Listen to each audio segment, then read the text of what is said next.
Hello, Assalamualaikum warahmatullahi wabarakatuh. Seperti yang dijanji, hari ini saya akan membincangkan dan memberi jawapan berkaitan dengan ujian kecemerlangan 1 bagi Sains Hayat tahun 2020 yang saya upload dalam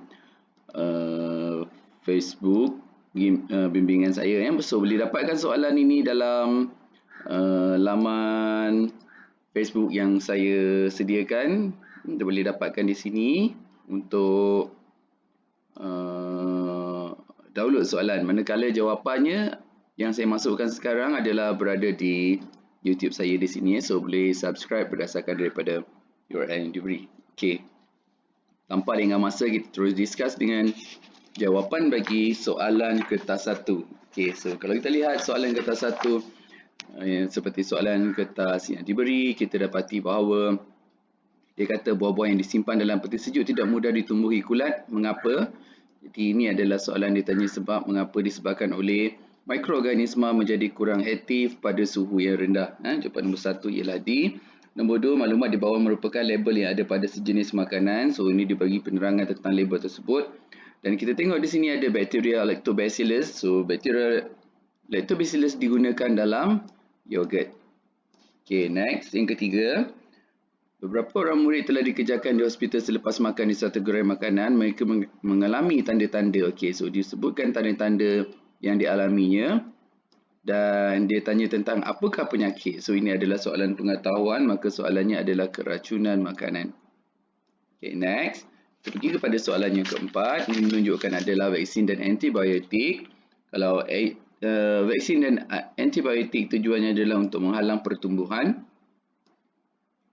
mikroorganisma yang menyebabkan penyakit. Okay, seterusnya yang kelima, dia kata menunjukkan mengalami keradangan dan mata berwarna merah. Ini adalah disebabkan oleh sejenis mikroorganisma dan boleh berjangkit, maka pesakit perlu dikuarantin elak daripada penyebaran penyakit. Seterusnya soalan yang keenam, kalau kita lihat daripada soalan, dia kata dekat situ tidak patut dikongsi, maksudnya tak boleh share. Tak boleh share ialah tuala. Okey, 7, manakah merupakan virus? Okey, virus jawapannya ialah C. Dan seterusnya yang ke-8, padanan jenis mikroorganisma dan contoh yang manakah betul, garis perkataannya manakah betul. Jadi yang betul ialah fungi, jawapannya ialah yeast. Okey, kita terus pergi ke soalan 9. Soalan 9 dia kata dekat situ Aisyah dan merenjiskan air. Okey, kat situ dia dah bagi tahu dah keperluan asas ataupun faktor yang dipenuhi oleh mikroorganisma untuk membiak dia bagi air. So, apa yang berlaku pada roti? Jawapannya roti itu akan ditumbuhi kulat. Faktor pertumbuhan mikroorganisma, ya. Okay, nombor 10 dekat situ. Antara berikut yang manakah contoh mikroorganisma dalam kumpulan QQ? Protozoa, fungi, alga, bakteria, dan tentulah jawapannya ialah HIB. Contoh mikroorganisma. Okay. So, mikroorganismanya ialah virus. Contoh mikroorganismanya ialah HIV. Okay. So, kita pergi kepada soalan ke-11. 11, antara makanan berikut yang manakah dibuat dengan menggunakan yeast? Jawapannya ialah tempe. Okey, manakala keju dan yogurt menggunakan bakteria. Okey, 12.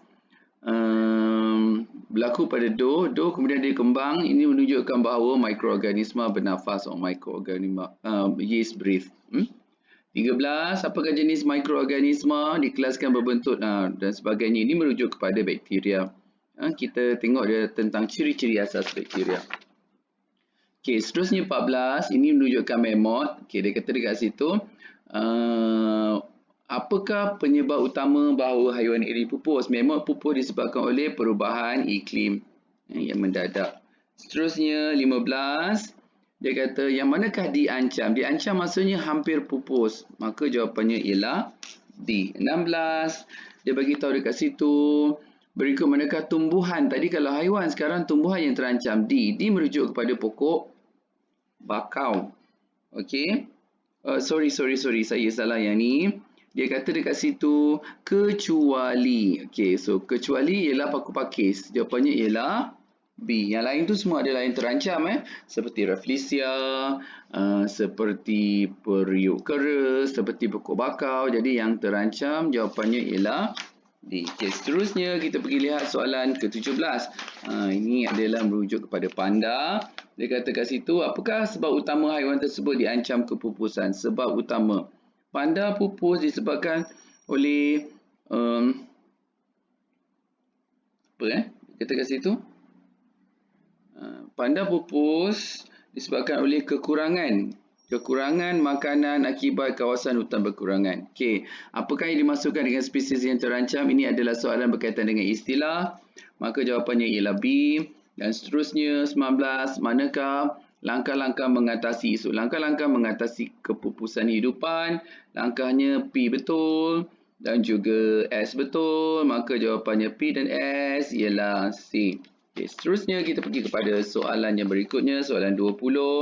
Dia kata kat situ muara sungai, tumbuhan ini merujuk pada pokok bakau. Okay. So jawapannya ialah habitat tumbuhan ini ditambah untuk menjadi kawasan komersial.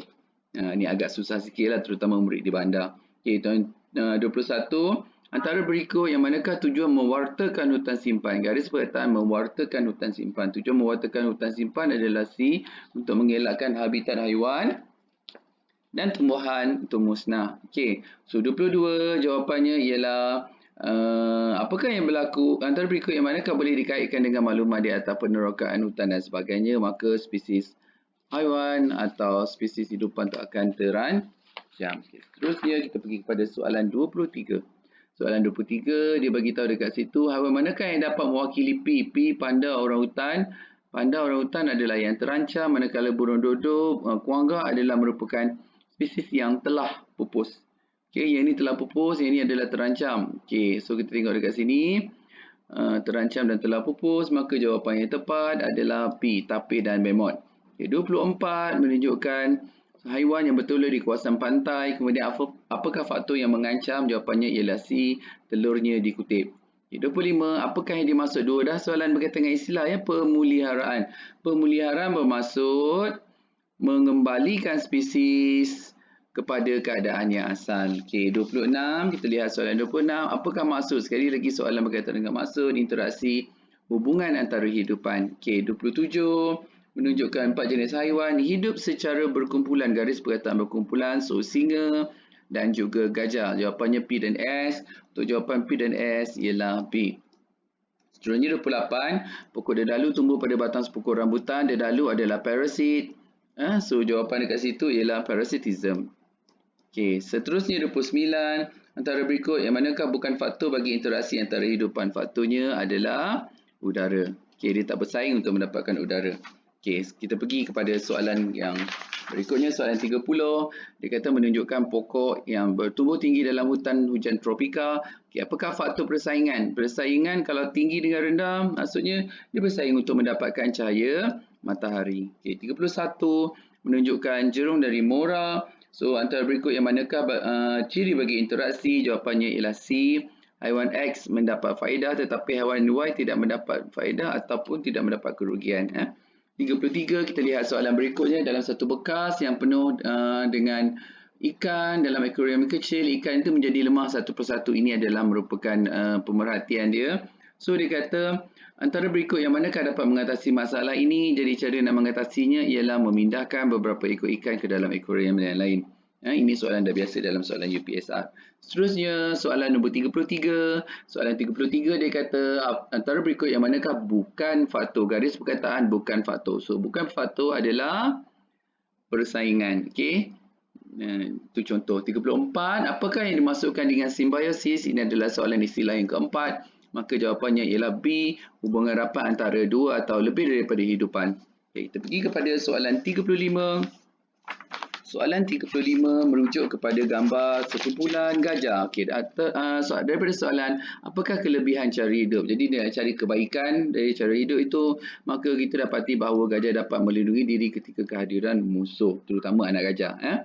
So 36 menunjukkan kerbau dengan burung gembala. So antara berikut yang manakah merupakan manfaat? Jadi manfaatnya ialah burung gembala dapat memakan kutu kerbau sebagai sumber makanan. Itu adalah manfaatnya. Dan kita pergi kepada Soalan 37, ada beberapa pokok betik di kebun Encik Kamarul. Kemudian antara berikut yang manakah merupakan tindakan wajar? Apa yang patut dibuat? Maka patut dibuat ialah menanam anak pokok itu pada jarak yang jauh. Seterusnya 38, manakah merupakan satu, okey, dia kata di bawah adalah satu maklumat berkaitan dengan interaksi hidupan. Dia bagi maklumat interaksi hidupan berinteraksi dengan persekitaran semula jadi tanpa gangguan. Ini adalah merujuk kepada pemeliharaan tanpa gangguan. Okey, so pemeliharaan, dan kita pergi kepada soalan 39. Kita dapati kat situ ada gambar lembu, ada gambar harimau. Persaingan tidak berlaku antara haiwan dalam Raja 8 untuk mendapatkan makanan kerana dia tak makan benda yang sama kan. Okey, makan makanan yang berlainan jenis. Jadi jawapannya ialah A. Dan soalan yang terakhir, apakah kebaikan spora paku pakis tersebar jauh dan mula tumbuh pada batang pokok yang tinggi? Maka jawapannya A ialah untuk memudahkan air hujan dan untuk mendapatkan air hujan dan juga mendapatkan cahaya matahari. Okey, baiklah tuan-tuan dan puan-puan, itu tadi adalah perbincangan berkaitan dengan soalan daripada soalan yang saya upload. Minta maaf, saya agak sedikit sibuk dengan kelas online saya secara Zoom online. So sekali lagi saya ingatkan boleh dapatkan, insyaAllah lepas ni saya akan upload selalu koleksi-koleksi soalan sebagai persediaan, kerana kita dapati sekarang tempoh untuk PKP kita semakin bertambah sehingga 14 hari bulan April, dan insyaAllah cikgu akan bantu murid-murid tahun 6 di seluruh Malaysia untuk menjawab soalan UPSR sama ada untuk kertas 1, kertas 2 ataupun nota pengajaran dan pelajaran. Okay, hingga kita jumpa lagi lain kali insyaAllah. Assalamualaikum, selamat belajar, take care, stay at home, bye.